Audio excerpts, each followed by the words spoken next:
that business is no easy task, and for some immigrant families, a once-in-a-lifetime opportunity. A new film is exploring just that, taking a deep dive into the struggles of a Korean-American family in Queens. Take a look right here.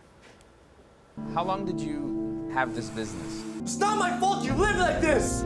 너 엄마 아빠가 어떻게 살았는지? What am I gonna leave behind? I inherited all this debt and struggle from my parents because their American dream fell apart. You ever wonder if our family's blessed or cursed? Joining us now is one of the co-directors and writers behind the Happy Cleaners film, Peter S. Lee. Good morning to you, Peter. How are you?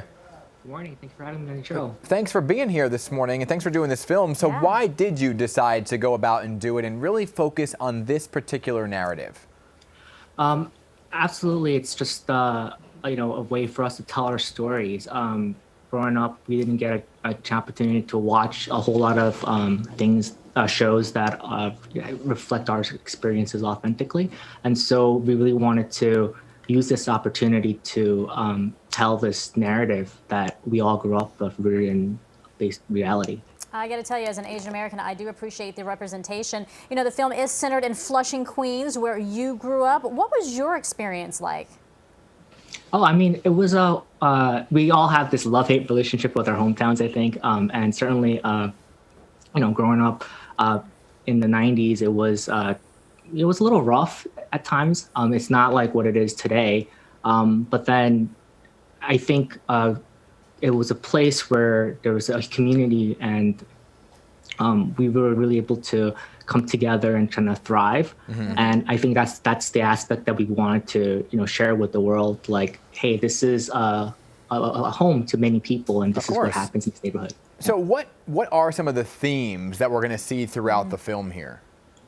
We wanted to honor the sacrifices that our parents have made, as well as our grandparents, and as also we want to focus on survival and ultimately sort of the conflicts that the family goes through. The journey that each character goes through, we want to show redemption. So we're hoping that those three things would resonate with the folks. Hey, we hear that you guys also received some support from a local nonprofit to get this movie off the ground. Tell us about that.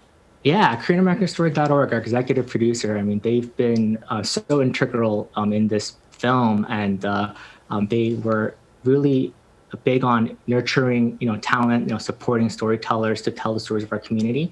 And without them, I mean, this film, frankly, wouldn't have been made. And, they were able to support us, through grassroots fundraising, as well as holding, other sort of formal fundraising events, and also just network of resources that they have throughout the country, which also helps with casting as well. So when people watch the film, right, and they walk away from it, what's the one lesson you think you want everybody to walk away with?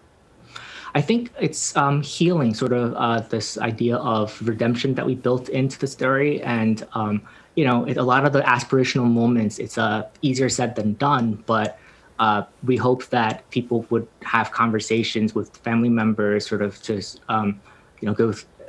promote healing. And ultimately, for all the folks who would relate to the film, we just hope that they would feel seen and their experiences are validated and ultimately celebrated. And I think that is so very important, to be seen and feel that their experiences are validated, because a lot of times, the Asian American experience can get lost, and those stories aren't told as often as we'd like for them to be. So thank you so much for your efforts. Oh, thank you. All right, Happy Cleaners, by the way, available to watch now on all digital platforms. Peter, thank you.